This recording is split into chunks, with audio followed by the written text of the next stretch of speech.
આપણે project number 5 traffic light જોઈશું, જેમાં 3 અલગ અલગ LED છે. તો સૌપ્રથમ આપણે બ્રેડબોર્ડ લઈશું, ત્યારબાદ 2 પુશ સ્વિચ આવી રીતના કનેક્ટ કરશું, ત્યારબાદ ત્રીજી પુશ સ્વિચ કનેક્ટ કરશું, એક રેડ LED, તેના જોડે પોઝિટિવમાં રજિસ્ટર, ત્યારબાદ 2 બીજું રજિસ્ટર, ત્રીજું રજિસ્ટર, ઓરેન્જ LED અને ગ્રીન LED આવી રીતના કનેક્શન કરીશું. ત્યારબાદ આનું નેગેટિવનું કનેક્શન કરીશું 3નું, ત્યારબાદ બેટરી કનેક્ટ કરીશું. ત્યારબાદ ઉપર બતાવ્યા મુજબ આપણે પોઝિટિવમાં પુશ સ્વિચનું કનેક્શન કરીશું.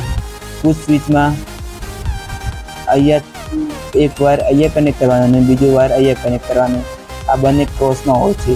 એક અહીંયા કરશો અને અહીંયા કરશો કનેક્ટ, તો એ સીધું પેરેલલમાં કનેક્ટ થઈ જાય છે, એટલે સીધો બાયપાસ કરંટ પાસ થઈ જશે. અહીંયા અને બીજું અહીંયા કનેક્ટ કરશું તો સ્વિચ જેવી પુશ કરીશું ત્યારે એમાંથી કરંટ વહન થશે. ચલો આપણે આનું ટેસ્ટિંગ કરીએ. મેં આમાં વાયરિંગ પહેલાંથી જ તમને કરી દીધું છે. તો આમાં આપણે 3 રજિસ્ટર, 3 અલગ અલગ કલરની LED, 3 પુશ સ્વિચ અને 3 જમ્પર વાયર, એક બ્રેડબોર્ડ અને એક બેટરીનો યુઝ કરીશું. તો સૌપ્રથમ આપણે અંદર દેખાવ્યા મુજબ પુશ સ્વિચો એડજસ્ટ કરી દઈશું.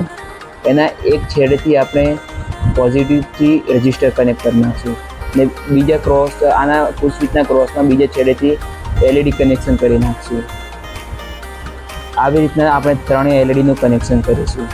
અમે જે LEDના બીજો નેગેટિવ છેડો છે એને આપણે જમ્પર વાયર 3 જમ્પર વાયરના મદદથી અહીંયા જમ્પર વાયરમાં કનેક્ટ કરીશું. તમે જોઈ શકો છો. આનો સર્કિટ ડાયાગ્રામ ડિસ્ક્રિપ્શનની લિંકમાં તમે મળી જશે. તો હવે આપણે આને બેટરી વડે કનેક્ટ કરીએ અને જોઈએ કે ચાલુ થાય કે નહીં. ચલો, તો આમાં પોઝિટિવમાં પોઝિટિવ અને બીજા છેડે નેગેટિવ કનેક્શન કરીશું. ઓકે, તો હવે આપણે પુશ સ્વિચ જ્યારે પ્રેસ કરીશું ત્યારે તમે જોઈ શકો છો ચાલુ થાય છે LED.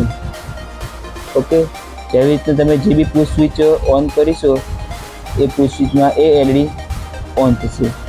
આ રીતે તમે અલગ અલગ કલરની લાઇટો ફિટિંગ કરીને બનાવી શકો છો.